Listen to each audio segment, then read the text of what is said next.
Nous allons lire à partir du livre des Chroniques 2, 2 Chroniques, chapitre 13.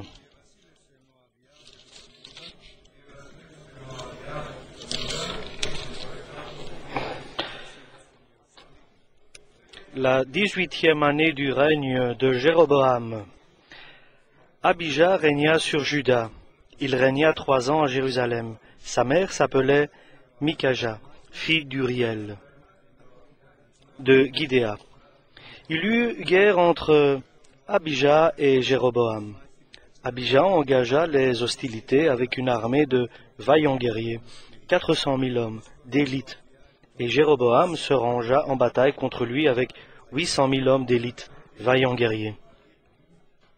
Du haut du mont de Tsemaraïm, qui fait partie de la montagne d'Éphraïm, Abijah se leva et dit, « Écoutez-moi, Jéroboam et tout Israël, ne devez-vous pas savoir que l'Éternel, le Dieu d'Israël, a donné pour toujours à David le royaume sur Israël, à lui et à ses fils, par une alliance inviolable. Mais Jéroboam, fils de Nébat, serviteur de Salomon, fils de David, s'est levé et s'est révolté contre son maître. Des gens de rien, des hommes pervers, se sont rassemblés auprès de lui et l'ont emporté sur Roboam, fils de Salomon. Roboam était jeune et craintif, et il manqua de force devant eux. Et maintenant, vous pensez triompher du royaume de l'Éternel, qui est entre les mains des fils de David? Et vous êtes une multitude nombreuse, et vous avez avec vous les veaux d'or que Jéroboam vous a fait pour Dieu. N'avez-vous pas repoussé les sacrificateurs de l'Éternel, les fils d'Aaron et de Lévite? Et ne vous êtes-vous pas fait des prêtres comme les peuples des autres pays? Quiconque venait avec un jeune taureau et 7 béliers afin d'être consacré devenait prêtre de ce qui n'est pas de Dieu. Mais pour nous, l'Éternel est notre Dieu, et nous ne l'avons pas abandonné. Les sacrificateurs au service de l'Éternel sont fils d'Aaron et les Lévites, remplissent leurs fonctions. Nous offrons chaque matin et chaque soir des holocaustes à l'Éternel. Nous brûlons le parfum adoriféréen. Nous mettons les pains de proposition sur la table pure, et nous allumons chaque soir le chandelier d'or et ses lampes, car nous observons les commandements de l'Éternel notre Dieu. Et vous, vous l'avez abandonné. Voici, Dieu et ses sacrificateurs sont avec nous, à notre tête, et nous avons les trompettes retentissantes pour les faire résonner contre vous. Enfants d'Israël, ne faites pas la guerre à l'Éternel, le Dieu de vos pères, car vous n'auriez aucun succès. Jéroboam les prit par derrière au moyen d'une embuscade, et les troupes étaient en face de Juda, qui avait l'embuscade par derrière. Ceux de Juda s'étant retournés, eurent à combattre devant et derrière. Ils crièrent à l'Éternel, et les sacrificateurs sonnèrent des trompettes. Les hommes de Juda poussèrent un cri de guerre, et un cri de guerre des hommes de Juda. L'Éternel frappa Jéroboam et tout Israël devant Abijah et Juda. Les enfants d'Israël s'enfuirent devant Juda, et Dieu les livra entre ses mains. Abijah et son peuple leur firent éprouver une grande défaite, et 500 000 hommes d'élite tombèrent morts parmi ceux d'Israël. Les enfants d'Israël furent humiliés en ce temps, et les enfants de Juda remportèrent la victoire, parce qu'ils s'étaient appuyés sur l'Éternel, le Dieu de leur père. Abijah poursuivit Jéroboam et lui prit des villes, Béthel et les villes de son ressort, Jessana et les villes de son ressort, et Éphron et les villes de son ressort. Jéroboam n'eut plus de force du temps d'Abijah, et l'Éternel le frappa, et il mourut. Mais Abijah devint puissant, et il eut 14 femmes, et engendra 22 fils et 16 filles. Le reste des actions d'Abijah, ce qu'il a fait et ce qu'il a dit, cela est écrit dans les mémoires du prophète Iddo. Amen. Il est écrit, Et l'écriture ne peut pas être changée parce que toute l'écriture est inspirée de Dieu. Et elle est bonne pour nous éduquer, pour nous enseigner et pour que nous soyons prêts à faire des bonnes œuvres. C'est bon de faire attention à la parole prophétique. Parce que dans la parole prophétique, c'est ce que Dieu nous donne pour écouter et pour accomplir. Parce que le Nouveau Testament ne peut pas être annoncé avec ignorance de l'Ancien Testament. Tout le Nouveau Testament se réfère aussi à l'Ancien Testament. Et l'Ancien Testament ne peut pas de elle-même sauver. Parce que l'homme de Dieu, l'enfant de Dieu, dans le prisme du Nouveau Testament, est sauvé. Et si nous lisons seulement le Nouveau Testament, nous pourrons être scandalisés. Si nous lisons l'Ancien Testament seulement, nous pourrons être scandalisés. Alors nous devons lire le Nouveau Testament en nous référant aussi à l'Ancien Testament.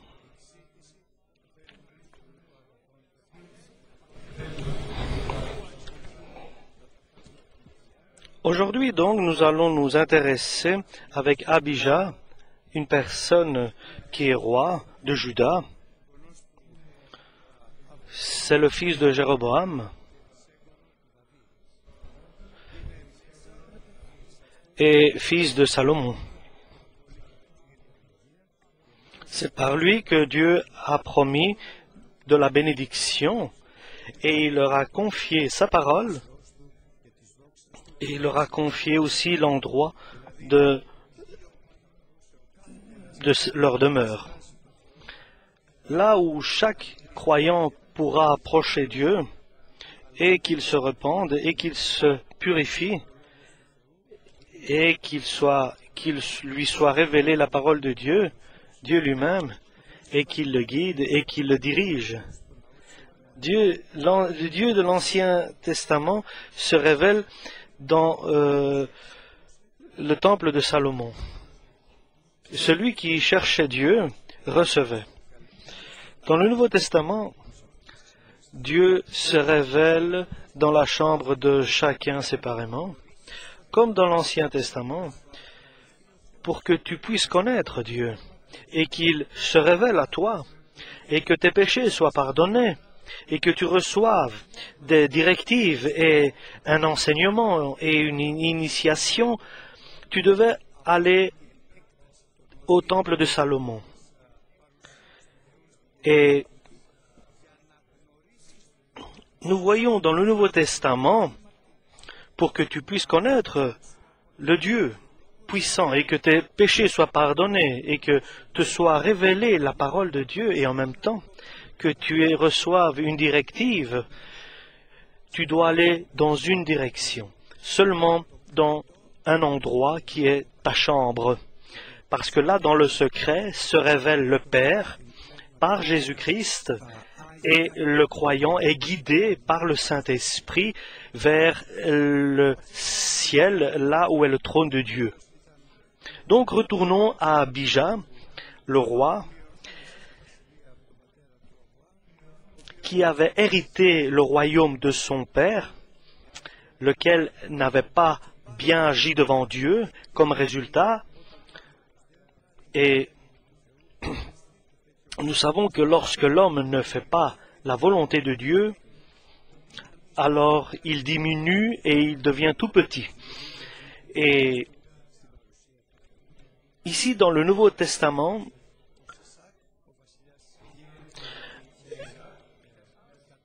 le roi d'Égypte était venu et avait vaincu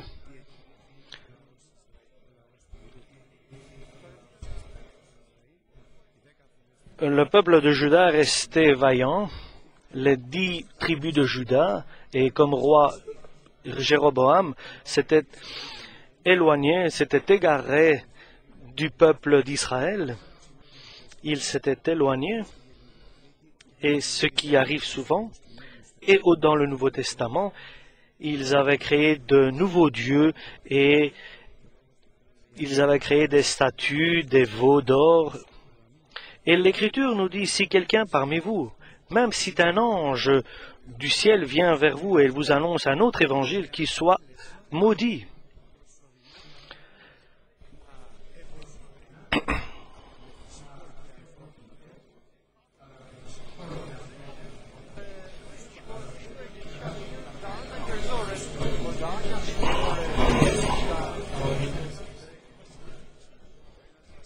Deux peuples donc, deux rois. Un roi, Jéroboam, puissant, avec une puissance humaine, mais loin de Dieu, et sans la grâce et la bonté et la force de Dieu dans sa vie et dans son peuple. Et de l'autre côté, un roi faible, Abijah, qui avait hérité un peuple qui avait été vaincu, mais il avait quelque chose qui le discernait aux yeux de Dieu, parce qu'il était fort aux yeux de Dieu, parce qu'il avait son espérance en Dieu. Ça, c'était qui le faisait la différence avec Jéroboam. Parce que Jéroboam avait, lui, son espérance dans sa force, dans ses conquêtes et dans sa réussite. Et un instant maintenant, le moment est venu de se mettre face à face. Et Jéroboam, avec audace et prétention sur ses puissances, a décidé qu'il est temps, puisque sa force s'est élevée, de conquérir Juda. Mais ce qui caractérise, Abijah, il ne prend pas en compte ce que dit Dieu. Ce qui est le message d'aujourd'hui. L'homme, lequel ne prend pas en compte ce que dit Dieu, qui marche selon sa chair, sa volonté, il se détruit dans sa chair. Même s'il a le nom, qu'il est croyant. Moi, je vais avancer.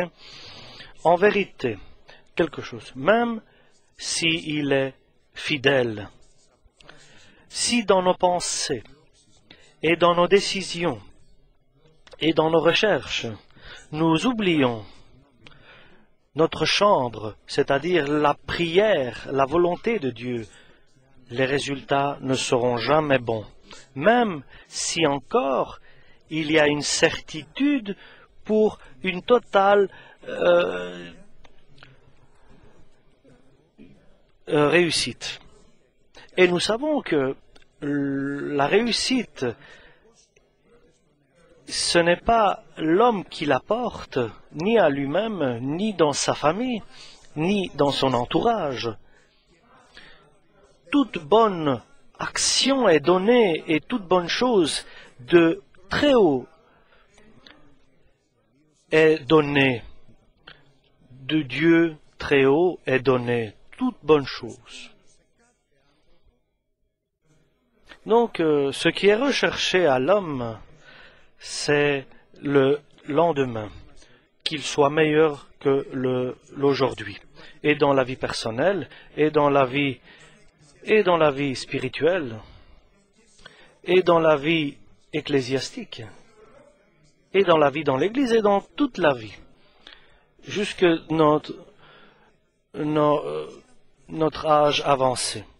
Ce qui est recherché, c'est la bénédiction de Dieu. Il n'y a pas de chance, il n'y a pas de beaucoup de possibilités. Il n'y a que la volonté de Dieu, ou bien l'éloignement de Dieu. Et la volonté de Dieu ne dépend pas. La bienveillance de Dieu ne dépend pas de ce que nous avons dans notre cœur. Et la bienveillance de Dieu ne dépend pas de notre force et de notre puissance que nous avons, lesquelles, bien sûr, que nous avons sûrement reçues par Dieu. Dieu a donné, ou Dieu a permis que nous ayons, pour arriver au moment lorsque nous passons une expérience difficile, une épreuve difficile. Si Jéroboam, cette période, avait une armée de 800 000 contre une armée de 400 000 de Juda, il avait une petite force. Jamais il n'irait contre Juda. Et jamais ce serait approuvé qu'il serait incapable de réussir. Et jamais ne serait prouvé la gloire de Dieu. Donc la gloire de Dieu se révèle non seulement dans la force de l'homme, parce que Dieu ne donne pas un esprit d'hésitation, de crainte, mais un esprit de force et de volonté. Et dans la force, et là nous voyons donc deux forces. Donc nous voyons l'ennemi qui se fortifie en force. Nous devons comprendre, puisque dans la petite force que nous avons et restons et sans changer, en espérant à Dieu, il va se révéler la gloire de Dieu dans cette faiblesse que nous avons. Le chrétien ne voit pas avec les yeux de ce monde, mais il a une vision céleste, divine, par la parole de Dieu et par le Saint-Esprit. Le chrétien n'entend pas avec ses oreilles les oreilles du monde, mais il a des oreilles préparées, exercées, lesquelles Dieu a établies, et il connaît l'avenir, il reconnaît l'avenir, il juge,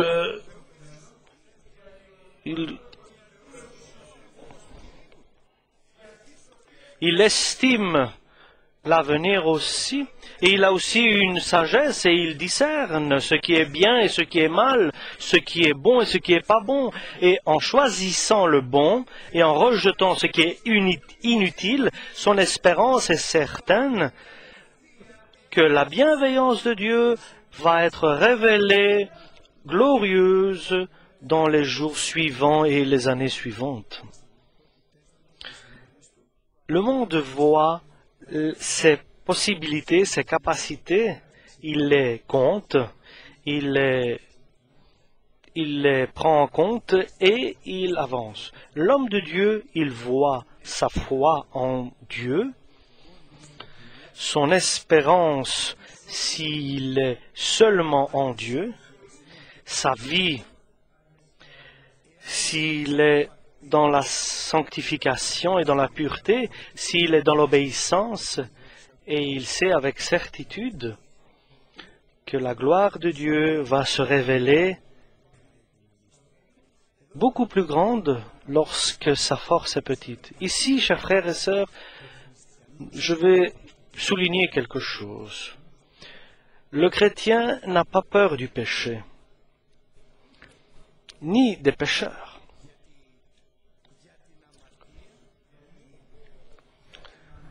Parce que pour le péché, mon péché, nos péchés, Jésus a payé pour cela.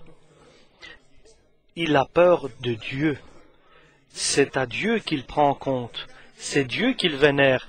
Pour les péchés que j'ai faits avant, Jésus a payé.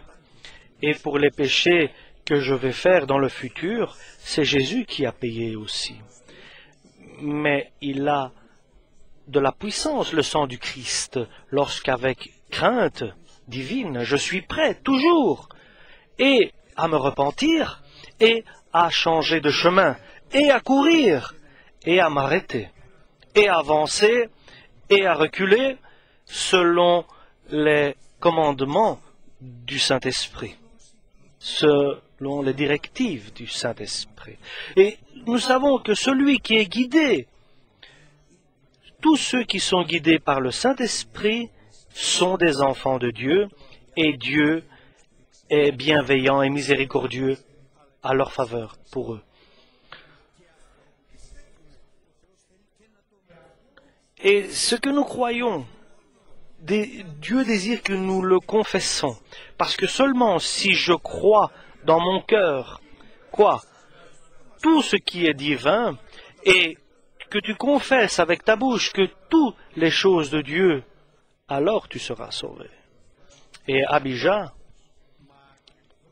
a fait ce que Dieu désire qu'il fasse.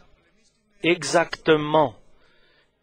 Il est sorti pour combattre avec un demi-puissance de l'ennemi, donc 400 000 hommes contre 800 000 hommes.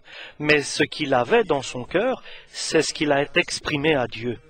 Jéroboam n'avance pas, lui a dit Dieu, parce que ton combat n'est pas contre nous, mais ton combat est contre le Dieu céleste. Et nous sortons pour combattre, parce que notre combat à nous n'est pas contre toi, mais avec la grâce de Dieu,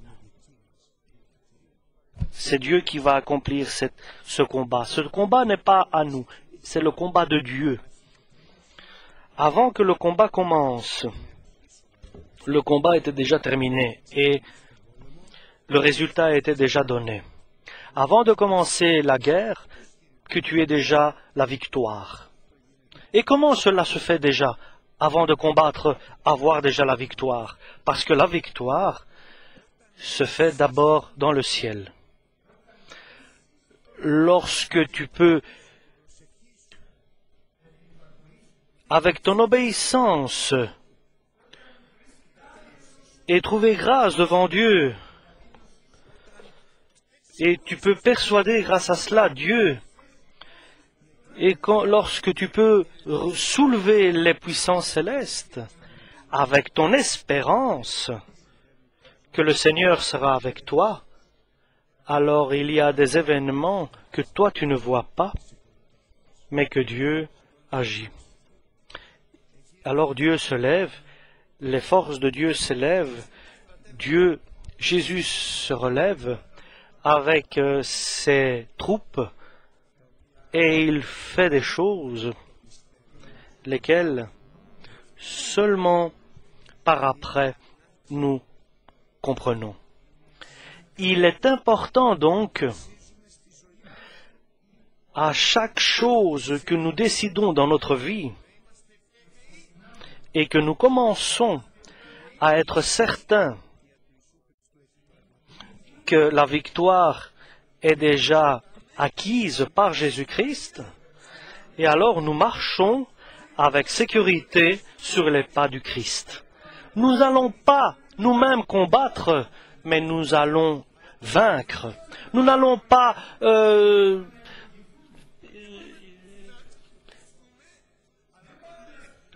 passer des difficultés, mais nous allons vaincre et combattre et être gagnants. Nous n'allons pas avec hésitation et avec crainte, mais nous allons avec puissance du Saint-Esprit, vers tout, dans toutes les situations de la vie. Et même lorsqu'une femme va pour enfanter, même lorsque deux enfants vont pour se marier, et même lorsque un homme va pour trouver un travail, et même lorsque nous commençons l'école ou l'université. Chaque acte de notre vie nous donne la possibilité, par Dieu, de commencer victorieux avant déjà de commencer. C'est ainsi que commençait. Jéroboam pensait qu'il allait gagner parce qu'il avait le double de l'armée. Jéroboam allait avec certitude, avec assurance qu'il va combattre et qu'il va gagner le combat, qu'il va vaincre son ennemi parce qu'il était le double de puissance en homme que son adversaire. Ce qu'il croyait, ce qu'il a confessé, Abijah, le roi de Juda, Dieu lui a confirmé.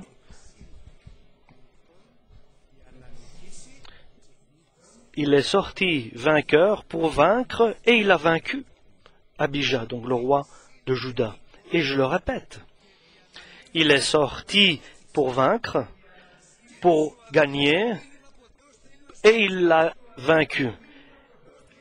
Essaie de comprendre le message d'aujourd'hui, que tu as la possibilité de sortir toujours vainqueur, avec la certitude de la victoire, laquelle est assurée pas par la force, ni pas par la puissance, mais par l'Esprit du Dieu très haut. Et cela est d'actualité lorsque ta puissance est faible. Et lorsque tu n'as pas de force, alors la force de Dieu va se révéler totale, glorieuse, à la fin de la situation. Nous avons devant nous de mauvais temps, difficiles.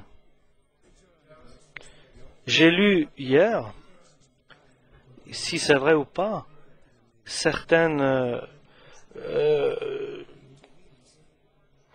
prévisions pour le monde. Dans un temps pas très éloigné, entre 2 et 12 mois, une crise économique terrible, et ils ont comparé cela, Barack Obama, avec Gorbatchev, lequel avait beaucoup de belles paroles, mais une mauvaise résultat. Nous ne savons pas ce qui va arriver, et je sais une chose, que le Seigneur vient, que les temps sont mauvais. Et chacun de nous, aujourd'hui, est conseillé par Dieu qu'il sorte vainqueur pour vaincre, pour gagner, pas pour avec des opinions qui se basent sur des capacités personnelles humaines, mais seulement avec notre espérance au Seigneur. La crainte à Dieu, la directive du Saint-Esprit et être obéissant à Jésus-Christ, sans avoir peur de nos fautes, sans avoir peur et être désespéré par nos échecs, sans avoir peur et être déçu de nos faiblesses. Parce que dans notre faiblesse va être révélé Dieu des puissances. Amen.